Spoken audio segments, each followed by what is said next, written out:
தேவ பிள்ளைகளே, வார்த்தையாகிய இயேசுவின் நாமத்தில் உங்களை வாழ்த்துகிறேன்.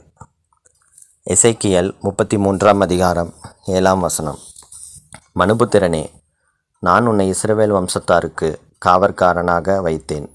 ஆகையால் நீ என் வாயினாலே வார்த்தையை கேட்டு என் நாமத்தினாலே அவர்களை எச்சரிப்பாயாக என்ற இந்த வார்த்தைகளின்படி கர்த்தரிடத்தில் இருக்கும் இந்த காவற்காரன் என்னும் ஊழியத்தின் நிமித்தம் கர்த்தரால் நியமிக்கப்பட்ட நான் காவற்காரனாக உங்களுக்கு கண்டவற்றை அறிவித்து எச்சரிக்க எக்காலம் ஊதுகிறேன். இந்த எக்கால சத்தத்தை கேட்டு எச்சரிக்கையாய் இருக்கிறவன் தன் ஜீவனை தப்புவித்து கொள்ளுகிறான். இந்த எக்கால சத்தத்தை கேட்டும் எச்சரிக்கையாயிராதவனை வரப்போகிற ஆபத்து கொன்று போட்டு அவன் ஜீவன் பறிபோகும் என்றால் அதன் இரத்த பலி அதை கேட்டும் எச்சரிக்கையாய் இல்லாத அந்த நபர்கள் மேல்தான் விழும். காவற்காரனாக நியமிக்கப்பட்ட நானோ வருகிறதை கண்டும் வரப்போகிற ஆபத்தை கண்ணால் பார்த்தும் எக்காலம் ஊதாமலும் ஜனங்களை எச்சரிக்காமலும் இருந்து வருகிற அந்த ஆபத்து ஒருவனுடைய ஜீவனை எடுத்துக்கொள்ளும் என்றால் அந்த இரத்த பலி என்மேல் அல்லவோ சுமரும். இது எசேக்கியேல் 33 அதிகாரத்தில் உள்ள சத்தியம்.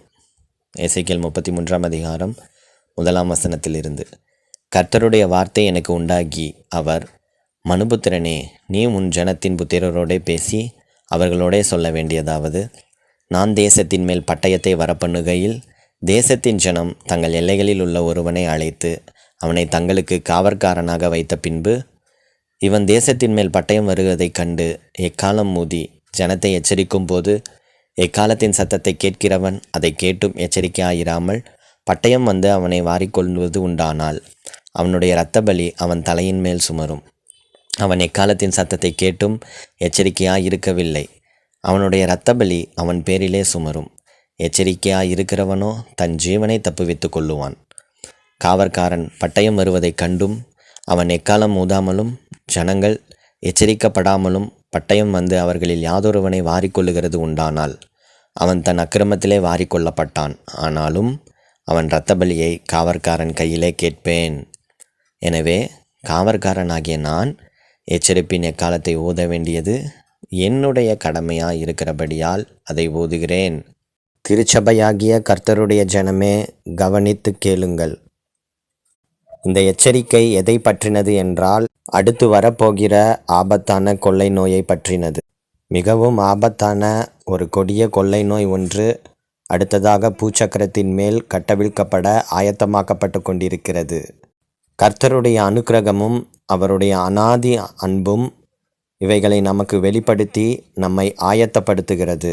இவைகளிலிருந்து நாம் தப்பித்து கொள்ள வேண்டும் என்பதே கர்த்தருடைய இருதயத்தின் நோக்கமாய் காணப்படுகிறது.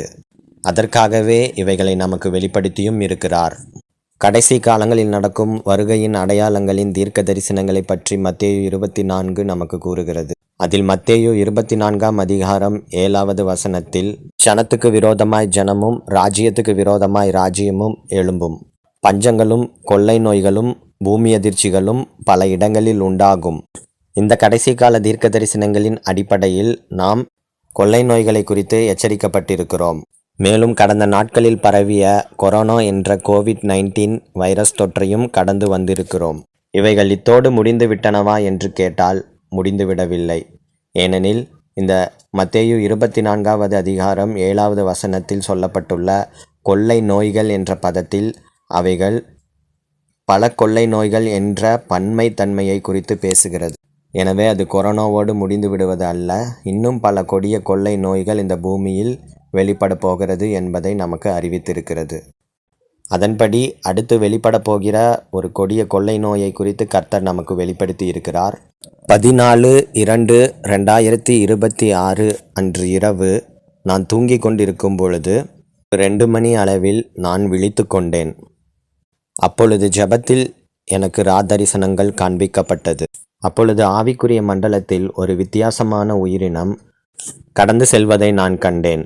அதனுடைய தோற்றத்தை என்னால் முழுவதும் காண முடியவில்லை. காரணம், அதனுடைய வேகம் அளவிடப்பட முடியாதபடி இருந்தது. அது மின்னல் தோன்றி மறைவதைப் போல ஒரு இமைப்பொழுதில் தோன்றி மறைந்துவிட்டது. அதை உற்று கவனிப்பதற்கு முன்பதாகவே அது ஒரு இமைப்பொழுதில் தோன்றி மறைந்துவிட்டது. அது ஒரு திசையின் வழியாய் உள்ளே நுழைந்து மறுதிசையின் வழியாய் வெளியே சென்று மறைந்தது. அதனுடைய பிரசன்னம் மிகவும் பயப்படத்தக்க வகையில் இருந்தது. அது அதை காண்கிறவர்களின் இருதயத்தில் பயத்தையும் திகிலையும் உண்டாக்குவது போல் தெரிந்தது. அதன் மீதிலே வீசும் வாசனையில் அநேக நோய் தொற்றி கிருமிகள் இருப்பதை காண முடிந்தது. அது போகும் இடங்களிலெல்லாம் அந்த நோய்க்கிருமிகள் சிந்திக் கொண்டிருப்பதை காண முடிந்தது. அவைகள் மிகவும் ஆபத்தான தொற்று நோயை உண்டாக்குகிற நோய்க்கிருமிகளாக காணப்பட்டன. அது ஒரு இமைப்பொழுதில் கடந்து சென்று விட்டதால் அதை குறித்த மேலதிகமான காரியங்களை என்னால் காண முடியவில்லை. ஆனால் நான் ஆவிக்குள்ளாகி இருந்ததால் பரிசுத்த ஆவியானவரிடம் அதை குறித்து கேட்டு விசாரித்தேன். அப்பொழுது பரிசுத்த ஆவியானவரின் கிருபை அதனை குறித்த காரியங்களை எனக்கு வெளிப்படுத்தினது. அதை நான் இரகசியமாய் பாதுகாக்க எனக்கு வெளிப்படுத்தப்படவில்லை. நான் கர்த்தருடைய காவற்காரனாக திருச்சபைகளுக்கு நியமிக்கப்பட்டதால் இதை திருச்சபைகளுக்கு சொல்லி எச்சரிக்கும்படியாக அது எனக்கு வெளிப்படுத்தப்பட்டது. எனவே நான் கண்டதையும் கேட்டு பெற்றுக்கொண்டதையும் திருச்சபையாகிய உங்களுக்கு அறிவிக்கிறேன். நடு இரவில் ஆவிக்குரிய அந்த வான மண்டலங்களில் உலாவிக் கொண்டிருந்த அந்த உருவத்தின் பெயர் கொள்ளை நோய் என்பதாம். பூமியில் ஏற்படும் எல்லா வகையான கொள்ளை நோய்களுக்கும் எல்லா வகையான தொற்று நோய்களுக்கும் நோய் கிருமிகளுக்கும் தகப்பனானவன் தலைவனானவன் இந்த இருளின் ஆதிக்கம் ஆகிய எவனாம். பூச்சக்கரத்தில் கொள்ளை நோய்களை கட்டவிழ்க்க அதிகாரம் பெற்றிருக்கிற இந்த ஆவிக்கு மனுஷர்களுடைய சுவாசத்தை எடுத்துக்கொண்டு செல்லும் அதிகாரமும் கொடுக்கப்பட்டிருக்கிறது. இவன் மனுஷர்களிடத்தில் மரணத்தை கொண்டு வரும் ஆவி. அன்று அந்த ஜெபத்திலே அவனை குறித்து வெளிப்படுத்தின பரிசுத்த ஆவியானவர் அவன் வந்து சென்றதால் உண்டான தீமையை தடுக்கும்படி என் ஆவிக்குரிய எல்லைகளில் பரிசுத்த இரத்தத்தை தெளித்து சுத்திகரித்து ஜெபிக்கும்படி கூறினார். அதன்படி நான் பரிசுத்த இரத்தத்தை தெளித்து ஜெபிக்கும் பொழுது அவனுடைய வருகையினால் உண்டான பாதிப்புகளிலிருந்து நான் பாதுகாக்கப்பட்டேன். எந்த ஒரு ஊழியக்காரனும் தம்முடைய தரிசனங்களை வெளிப்படுத்தும் பொழுது அவைகளை வசனத்தோடு வைத்து ஒப்பிட்டு பார்க்க நாம் கடமைப்பட்டிருக்கிறோம். ஏனெனில் நாம் கடைசி நாட்களில் வாழ்ந்து கொண்டிருக்கிறோம். கடைசி நாட்களில் கள்ள போதனைகளும் கள்ள ஊழியக்காரர்களும் கள்ள தீர்க்கதரிசிகளும் எழும்பி கூடுமானால் தெரிந்து கொள்ளப்பட்டவர்களையும் வஞ்சிக்கத்தக்க பெரிய காரியங்களை செய்வார்கள் என்று கர்த்தருடைய வசனம் நம்மை கூறி எச்சரிக்கிறபடியினால் இது நம்மளுடைய கடமையாய் காணப்படுகிறது. நான் கண்ட இந்த தரிசனங்களையும் வசனத்தோடு ஒப்பிட்டு காட்டுவது என்னுடைய கடமையாய் இருக்கிறபடியால் அதை இப்பொழுது நான் செய்கிறேன். நான் கண்ட அந்த ஆழ்த்துவத்தின் பெயர் கொள்ளை நோய் என்று வெளிப்படுத்தப்பட்டது என்று கூறினேன். அதை குறித்து வெளிப்படுத்தின விசேஷம் 6ஆம் அதிகாரத்தில் கூறப்பட்டுள்ளது. அந்த அதிகாரத்தில் ஆட்டுக்குட்டியானவர் முத்திரிக்கப்பட்ட புஸ்தகங்களின் ஒவ்வொரு முத்திரையாக உடைப்பதை நம்மால் காண முடியும். அப்படி அவர் உடைக்கும் பொழுது 4வது முத்திரையை அவர் உடைத்த பொழுது ஒரு உயிரினம் புறப்பட்டது. அந்த உயிரினத்திற்கு மரணம் என்று பெயர். அவன் பின்னாலே பாதாளம் சென்றது என்ற விளக்கம் கொடுக்கப்பட்டுள்ளது. அதைத் தொடர்ந்து சொல்லியிருக்கும் காரியங்கள் பட்டயத்தினாலும் பஞ்சத்தினாலும் சாவினாலும் பூமியின் துஷ்ட மிருகங்களினாலும் பூமியில் காற்பங்குள்ளவர்களை கொல்லும்படியான அதிகாரம் அவனுக்கு கொடுக்கப்பட்டது என்று. இங்கே அந்த மரணம் என்ற உயிரினமாகிய ஆவிக்கு ஒரு அதிகாரம் கொடுக்கப்பட்டுள்ளது. அந்த அதிகாரம் என்னவென்றால் பட்டயம் எனும் ஒரு உயிரினத்தின் மூலமும் பஞ்சம் எனும் ஒரு உயிரினத்தின் மூலமும் சாவு எனும் ஒரு உயிரினத்தின் மூலமும் பூமியின் துஷ்ட மிருகங்கள் எனும் உயிரினங்களின் மூலமாகவும் பூமியில் காற்பங்கு உள்ளவர்களை கொல்லும்படியான அதிகாரம். அதாவது அந்த மரணம் என்ற நபருக்கு கீழே இருக்கின்ற 4 வகையான ஆவிகளின் மூலமாய் பூமியில் காற்பங்கு உள்ளவர்களை கொல்லும்படியான அதிகாரம் அந்த மரணம் என்கிற ஆவிக்கு கொடுக்கப்பட்டிருப்பதை நம்மால் காண முடிகிறது. அப்படியாக நம்முடைய தமிழ் வேதாகமத்தில் சொல்லப்பட்டுள்ள சாவு என்ற பதத்திற்கு பொது மொழிபெயர்ப்பில் என்ன வார்த்தை பயன்படுத்தப்பட்டுள்ளது என்றால் கொள்ளை நோய் என்கிற பதம் பயன்படுத்தப்பட்டுள்ளது.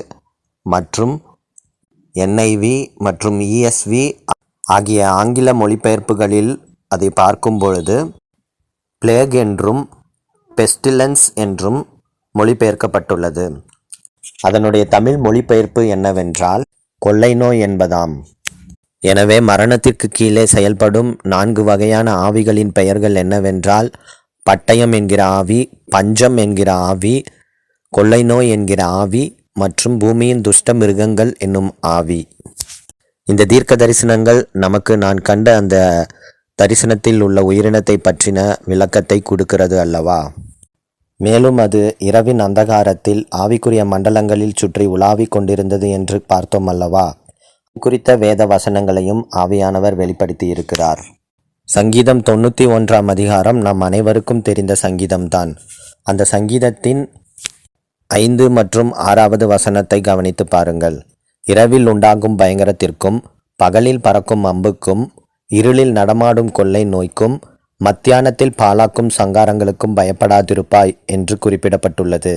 அதிலே இரவில் நடமாடும் கொள்ளை நோய் என்று இந்த ஆவியை பற்றி தானே கூறியிருக்கிறது. இந்த கொள்ளை நோய் என்னும் ஆவிக்குரிய அந்தகார உயிரினத்தின் குணாதிசயம் என்னவென்றால் அது இருள்களில் நடமாடுகிறதாய் காணப்படுகிறது. மேலும் ஒரு வசனத்தை பார்ப்போம். எசேக்கியேல் 5ஆம் அதிகாரம் 17வது வசனம். கொள்ளை நோயும் இரத்தம் சிந்துதலும் உன்னில் சுற்றி திரியும். இந்த தீர்க்க தரிசன வசனத்தை வைத்து பார்க்கும் பொழுது கொள்ளை நோயும் இரத்தம் சிந்துதல் எனும் பட்டயமும் ஒரு தனிப்பட்ட ஆவிகள் என்றும் அது அனுப்பப்படுகிற இடத்திலே சுற்றி திரியும் என்பதையும் இந்த வசனம் நமக்கு விளக்குகிறது. எனவே நான் கண்ட இந்த ராதரிசனங்கள் 3 வசனங்களை கொண்டு உறுதிப்படுத்தப்பட்டுள்ளது. இந்த கொள்ளை நோய் எனும் ஆவிக்குரிய உயிரினம் இருளிலும் அந்தகாரங்களிலும் நடமாடி சுற்றி திரிந்து கொண்டிருக்கிறதற்கான நோக்கம் என்னவென்று ஆவியானவரிடத்தில் கேட்டு விசாரித்த பொழுது ஆவியானவர் சொன்ன காரியங்கள், கடைசி நாட்களில் உண்டாக போகிற கொள்ளை நோய்களில் அடுத்த கொள்ளை நோயை உண்டாக்குகிறதற்கான நேரம் சமீபமாய் இருக்கிறது. அதிலே கொல்லப்பட போகிற மனிதர்களை கணக்கு எடுக்கவே இந்த உயிரினம் சுற்றி திரிந்து கொண்டிருக்கிறது என்று வெளிப்படுத்தினார். இது ஆவிக்குரிய ராஜ்யத்தின் செயல்பாடுகளில் ஒன்று.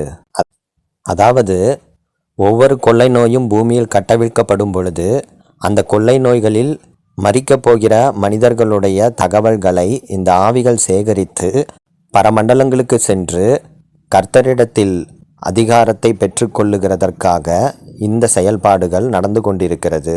மனுஷருடைய தலையில் இருக்கிற ஒரு முடியை கூட கர்த்தருடைய சித்தம் இல்லாமல் எந்த ஒரு ஆவியினாலும் கீழே விழத்தள்ள வைக்க முடியாது எனும் பொழுது மனிதருடைய ஜீவனை அவருடைய சரீரங்களில் இருந்து எடுப்பதற்கான அதிகாரம் எந்த ஆவிக்கும் தானாய் ஏற்படுகிறது இல்லை.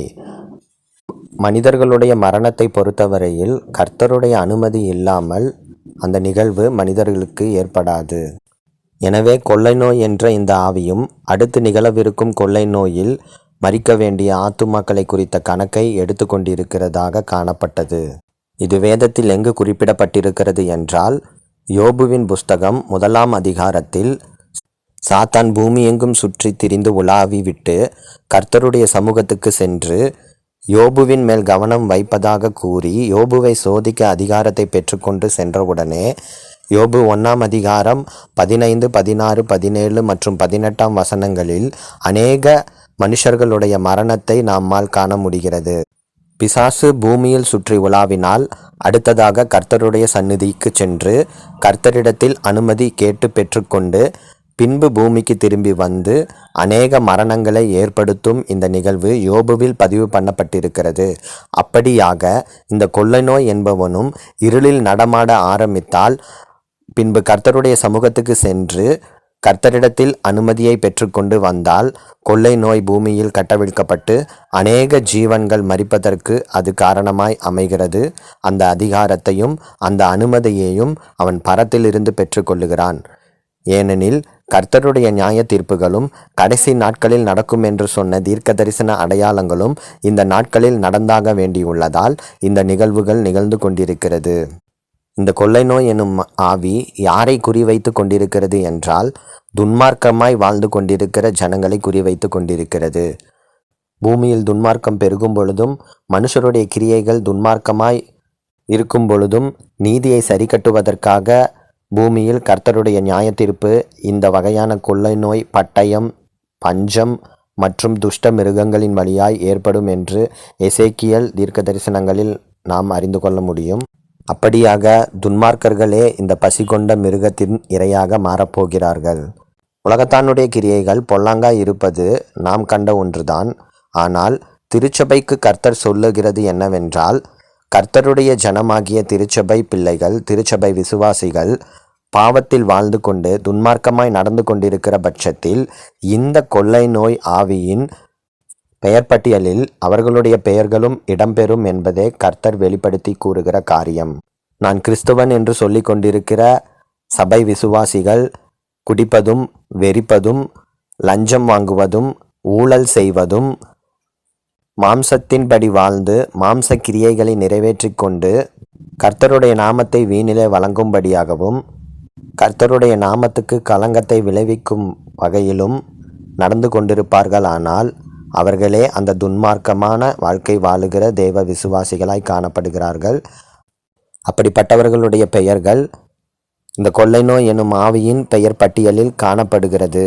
அப்படிப்பட்டவர்கள் தங்களுடைய கிரியைகளிலிருந்து மனம் திரும்பாத பட்சத்தில் அடுத்து வெளிப்பட போகிற அந்த மகா பெரிய கொள்ளை நோயில் தங்களுடைய ஜீவனை அவர்கள் பறிகொடுப்பது தவிர்க்கப்பட முடியாத காரியமாகி போகும். எனவே தேவ பிள்ளைகளே, திருச்சபையே, கர்த்தருடைய ஊழியக்காரர்களே, இந்த எச்சரிப்பின் எக்கால சத்தத்திற்கு செவி கொடுங்கள். ஒருவேளை பொல்லாத துன்மார்க்க வழியில் நடந்து கொண்டிருப்பீர்கள் என்றால் இப்பொழுதே மனம் திரும்புங்கள்.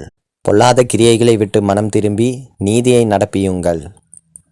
ஏசாயா 51 அதிகாரம் 5வது வசனம் சொல்லுகிறது, என் நீதி சமீபமாயிருக்கிறது, என் இரட்சிப்பு வெளிப்படும், என் புயங்கள் ஜனங்களை நியாயம் தீர்க்கும் என்பதாக.